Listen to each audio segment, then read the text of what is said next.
Everyone, आज इस video में मैं आपको issue and forfeiture of share chapter 1 का पार्ट 4 करवाने जा रही हूँ। तो इस पार्ट 4 के अंदर हम जो टॉपिक कवर करने वाले हैं उसके अंदर हम ये पढ़ेंगे कि जब कंपनी शेयर इशू करती है तो शेयर की अमाउंट को कौन कौन सी इंस्टॉलमेंट के फॉर्म में वो रिसीव करती है।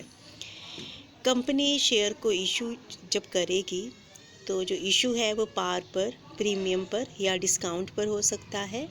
पार का मतलब क्या है कि जितने का शेयर है अगर कंपनी उतने में ही अपने शेयर को इशू कर देती है तो वो सिचुएशन इशूड एट पार की है।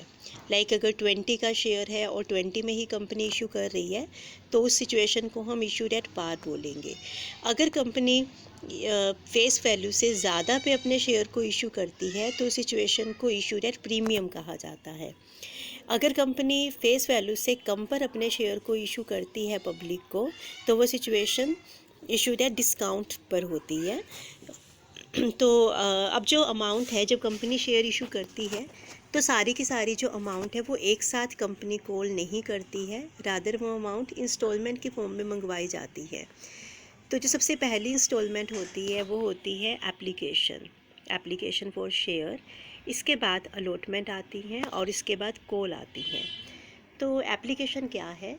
जब कंपनी अपने बारे में एडवर्टीज़मेंट करती है, कंपनी पहली बार अपने शेयर इशू करना चाहती है या ऑलरेडी एग्जिस्टिंग कंपनी किसी नई तरह के शेयर को इशू करना चाहती हैं तो वो प्रोस्पेक्टस इशू करती है। किसी न्यूज़पेपर के अंदर, कोई लीडिंग न्यूज़पेपर अगर होगा तो उसके अंदर वो एडवर्टीज़मेंट करती है कि मेरे इस तरह के शेयर अवेलेबल है, तो पब्लिक को वो ऑफ़र किए जाते हैं और पब्लिक उस एडवर्टीज़मेंट को पढ़ने के बाद और कंपनी के बारे में सारी इन्फॉर्मेशन को कलेक्ट करने के बाद अगर पब्लिक सेटिस्फाइड हो जाती है तो वो कंपनी के शेयर परचेज़ करने के लिए अप्लाई कर सकती है। जब पब्लिक अप्लाई करती हैं तो उनको सिर्फ एप्लीकेशन ही नहीं भेजनी होती हैं, एप्लीकेशन फॉर्म ही नहीं भेजना होता, रादर एप्लीकेशन फॉर्म के साथ उनको एप्लीकेशन की मनी भी भेजनी होती है। तो एप्लीकेशन की मनी वो भेजते हैं। जैसे अगर 100 का शेयर है तो 100 की सारी अमाउंट को एक ही साथ कॉल नहीं किया जाता। तो पहले एप्लीकेशन पर, सपोज अगर एप्लीकेशन के ऊपर 25 रुपीज़ कॉल किए जा रहे हैं तो जो पर्सन शेयर ख़रीदना चाहेगा तो वो 25 रुपीज़ के हिसाब से जितने भी शेयर है, सपोज अगर वो 100 शेयर ख़रीदना चाहता है तो 2500 उसको एप्लीकेशन की अमाउंट कंपनी के शेड्यूल बैंक के अंदर डिपॉजिट करवानी होगी विद एप्लीकेशन फॉर्म। इसके बाद जो एप्लीकेशन जब कंपनी को मिल जाती हैं तो एप्लीकेशन की अमाउंट होती कितनी है? एप्लीकेशन अगर हम कंपनी एक्ट के अकॉर्डिंग देखें, कंपनी एक्ट के अकॉर्डिंग नॉमिनल वैल्यू का जो एटलीस्ट 5% एप्लीकेशन के साथ रिसीव होना ज़रूरी है कैश के फॉर्म में कंपनी के थ्रू। एप्लीकेशन मनी जो होती है तो नॉमिनल वैल्यू का 5%, कम से कम 5% रिसीव होना ज़रूरी है। और अगर हम सेबी की गाइडलाइंस को देखें तो सेबी की गाइडलाइंस के अकॉर्डिंग क्या है कि कंपनी अपना शेयर जितने में इशू कर रही है तो उसका 25% से कम नहीं हो सकती है एप्लीकेशन की अमाउंट। तो एप्लीकेशन की जो अमाउंट है सेबी की गाइडलाइंस के अकॉर्डिंग इशूड प्राइस का कम से कम 25% होना ज़रूरी होता है। अब जब कंपनी एप्लीकेशन रिसीव कर लेती है तो एप्लीकेशन क्या होता है कि कई बार तो एप्लीकेशन इशूड शेयर के नंबर से ज़्यादा होती हैं और कई बार एप्लीकेशन इशूड शेयर के नंबर के इक्वल होती है और कई बार कम होती हैं। तो जब ज़्यादा के लिए एप्लीकेशन आती है तो वो सिचुएशन ओवर सब्सक्रिप्शन की होती है। अगर एप्लीकेशन कम के लिए आई तो सिचुएशन को अंडर सब्सक्रिप्शन बोला जाता है। जब सिचुएशन अंडर सब्सक्रिप्शन की होती है हमको फेस नहीं करना पड़ता। लेकिन अगर कंपनी के पास एप्लीकेशन ज़्यादा शेयर के लिए आई है तो उस केस में क्या करना पड़ेगा? कंपनी सबको तो शेयर अलॉट नहीं कर सकती है, तो इस सिचुएशन में कंपनी को कुछ लोगों का पैसा रिफ़ंड करना होता है, कुछ को कंपनी प्रोराटा अलॉटमेंट करती हैं। तो अलग अलग सिचुएशंस होती हैं, अलग अलग स्टेजेस होती हैं, तो स्टेजेस के अकॉर्डिंगली ही कंपनी शेयर अलॉट करती है। तो सेकंड जो इंस्टॉलमेंट होती है कंपनी के लिए वो अलॉटमेंट ऑफ शेयर होता है। जब कंपनी के डायरेक्टर्स के पास एप्लीकेशन आ जाती है, फिर वो डायरेक्टर शेयर अलॉट करना स्टार्ट कर देते हैं, शेयर को अलॉट करते हैं। शेयर अलॉटमेंट का मतलब क्या है कि जिन शेयर होल्डर ने कंपनी के शेयर खरीदने के लिए एप्लीकेशन भेजी हैं, तो उन एप्लीकेशन को कंपनी एक्सेप्ट कर रही है। ठीक है, तो डायरेक्टर के पास पावर होती है कि वो एप्लीकेशन को एक्सेप्ट भी कर सकते हैं और रिजेक्ट भी कर सकते हैं। तो उस केस में जिनके एप्लीकेशन को एक्सेप्ट कर लिया जाता है, तो कंपनी उनको शेयर अलॉट कर देती है। प्राइवेट केस में तो इस तरह के अलॉटमेंट के ऊपर कोई रिस्ट्रिक्शंस नहीं होती हैं, लेकिन एक पब्लिक कंपनी के लिए कुछ फॉर्मेलिटीज़ को पूरा करने की ज़रूरत होती है अलॉटमेंट से पहले। सबसे पहले तो कंपनी को मिनिमम सब्सक्रिप्शन की अमाउंट रिसीव हो चुकी है। अब ये मिनिमम सब्सक्रिप्शन क्या होता है? जब कंपनी को एस्टैब्लिश किया जाता है, तो कंपनी को कुछ प्रिलिमिनरी एक्सपेंसेस करने होते हैं, कुछ खर्चे करने होते हैं। तो उन खर्चों के लिए कंपनी के पास मनी की रिक्वायरमेंट होती है। कंपनी को उन खर्चों को पूरा करने के लिए बाहर से मनी बोरो भी किया जा सकता है, तो उनको रीपे करने के लिए भी मनी की रिक्वायरमेंट होती है। तो जब कंपनी के पास उस अमाउंट को कवर करने के लिए मिनिमम अमाउंट एप्लीकेशन के साथ रिसीव हो चुकी है, फिर कंपनी शेयर अलॉट कर सकती है। तो जो मिनिमम अमाउंट है वो इशूड अमाउंट का 90% के नियर अबाउट माना जाता है एप्लीकेशन के साथ जब वो अमाउंट रिसीव हो जाती है। इसका मतलब कंपनी की जो मिनिमम सब्सक्रिप्शन की कंडीशन है वो कंप्लीट हो चुकी है। इसके बाद कंपनी क्या कर सकती है? मिनिमम सब्सक्रिप्शन की अमाउंट ये प्रोस्पेक्टस इशू करने के विदिन 120 डेज़ अगर कंपनी के पास मिनिमम सब्सक्रिप्शन की अमाउंट नहीं आती है, तो कंपनी को सारा का सारा पैसा रिफ़ंड करना होता है। अगर कंपनी अगले 10 दिनों में भी रिफ़ंड नहीं कर पाती है, तो कंपनी को विद इंटरेस्ट 6% पर एनम की रेट से विद इंटरेस्ट वो पैसा वापस करना पड़ेगा। और कंपनी के लिए क्या रिक्वायरमेंट होती है? जब कंपनी शेयर अलॉट करती है, तो कंपनी को एक प्रोस्पेक्टस जारी करना होता है। अगर कंपनी प्रोस्पेक्टस इशू नहीं करती है, तो उसकी जगह पे उसको prospectus statement in लिeu of prospectus जो होता है वो कंपनी के रजिस्ट्रार के पास फाइल करना होगा। एप्लीकेशन की जो अमाउंट है वो इशूड प्राइस का कम से कम 25% कंपनी को रिसीव हो चुकी है, तो इस सिचुएशन में कंपनी शेयर अलॉट कर सकती है। इसके बाद आता है जो लास्ट इंस्टॉलमेंट है, that is call on share. तो कंपनी सबसे पहली जो अमाउंट है वो एप्लीकेशन की फॉर्म में रिसीव करती है। इसके बाद अलॉटमेंट की फॉर्म में अमाउंट आती है, और जो लास्ट इंस्टॉलमेंट होती है that is call on the share. Call की फॉर्म में अमाउंट रिसीव होती है। ये जो कॉल है, कंपनी कितनी ही कॉल मंगवा सकती है।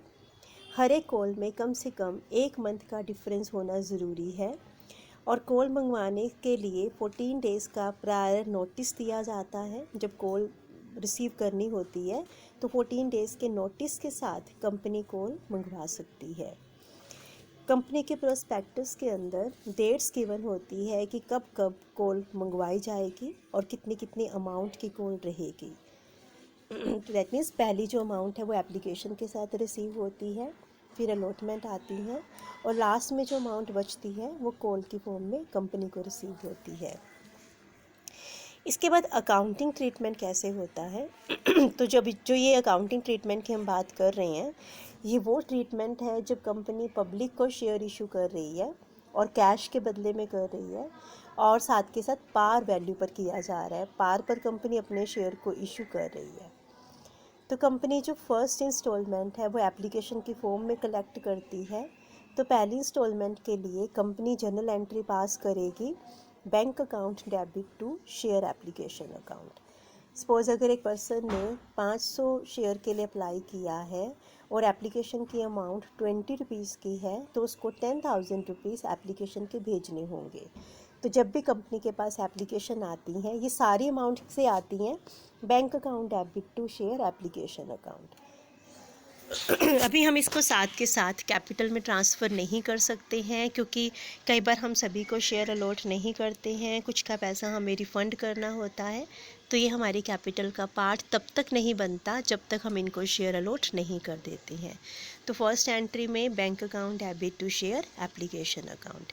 इसके बाद क्या होता है कि जो एप्लीकेशन की अमाउंट हमारे पास आ चुकी है, जब उन लोगों को हम शेयर अलॉट कर देते हैं तो वो एप्लीकेशन कैपिटल में कन्वर्ट हो जाती है। तो सेकंड एंट्री हम पास करते हैं, share application account debit to share capital account, being application money transfer to share capital account. इसके बाद जिनको हम कोई भी शेयर अलॉट नहीं करते हैं तो उनका मनी हमें रिफ़ंड करना होता है। तो रिफ़ंड के लिए हम एंट्री पास करते हैं, share application account debit to bank account. जिन लोग का पैसा जिनको हम शेयर अलॉट नहीं कर पाते हैं तो उनका मनी हमें रिफ़ंड करना होगा, और रिफ़ंड के लिए एंट्री पास करेंगे, share application account debit to bank account. इसके बाद जो सेकेंड इंस्टॉलमेंट है उसको मंगवाया जाता है, तो अलॉटमेंट के ड्यू करने की हम एंट्री क्या करेंगे, share allotment account debit to share capital account. ये अलॉटमेंट के ड्यू करने की एंट्री है। जिन लोग को हम शेयर अलॉट कर देते हैं तो उनसे सेकेंड इंस्टॉलमेंट को कॉल किया जाता है, अलॉटमेंट को कॉल किया जाता है। अलॉटमेंट के कॉल करने के लिए share allotment account debit to share capital account. इसके बाद जब कंपनी अलॉटमेंट की अमाउंट को रिसीव कर लेती है तो वो एंट्री पास करेगी, bank account debit to share allotment account. Allotment के रिसीव करने पर bank account debit to share allotment account. अब ये सेकेंड इंस्टॉलमेंट है हमारी। इसके बाद कॉल मंगवाई जाती है, तो कॉल को मंगवाने की जो एंट्री हम करते हैं, फर्स्ट कॉल के मंगवाने की entry, share first call account debit to share capital account. जिन लोग को हमने शेयर अलॉट कर दिए हैं, अलॉटमेंट मनी हमारे पास आ चुकी है, इसके बाद कॉल मंगवाई जाती है, तो कॉल को ड्यू करने की एंट्री हम करेंगे, share first call account debit to share capital account. First call due होने के बाद जब वो हमें मिल जाती है तो रिसीव करने की हम एंट्री करते हैं, bank account debit to share first call account. ये फ़र्स्ट कॉल के रिसीव करने की एंट्री है, bank account debit to share first call account. ऐसे ही बाकी कॉल भी हम मंगवा सकते हैं। तो बाकी जो कॉल है, सेकंड कॉल अगर हम मंगवाते हैं तो share second call account debit to share capital account. ये सेकंड कॉल के मंगवाने की एंट्री है, और जब सेकंड कॉल हमें रिसीव हो जाती है तो फिर हम जनरल एंट्री पास करेंगे, bank account debit to share second call account. तो इस तरह से कंपनी अलग अलग इंस्टॉलमेंट के फॉर्म में अमाउंट को रिसीव करती है। तो इस अकाउंटिंग ट्रीटमेंट में हमने सिर्फ यही पढ़ा कि जब एक कंपनी पार पर अपने शेयर इशू करती है तो किस तरह से अलग अलग इंस्टॉलमेंट को रिसीव करने की एंट्री अपनी बुक के अंदर पास करती है, उनका पूरा रिकॉर्ड रखती है। जितनी अमाउंट इसके पास आ चुकी है, जितना उसने कॉल कर लिया, प्रॉपर उनके अकाउंट्स ओपन किए जाते हैं, उनका पूरा रिकॉर्ड रखा जाता है हर एक इंस्टॉलमेंट का। तो this was all about issue of share at par. इसके जो रिमेनिंग टॉपिक्स हैं वो हम अपनी नेक्स्ट वीडियोस में कवर करेंगे। आई होप आपको ये टॉपिक समझ में आया होगा। Thank you.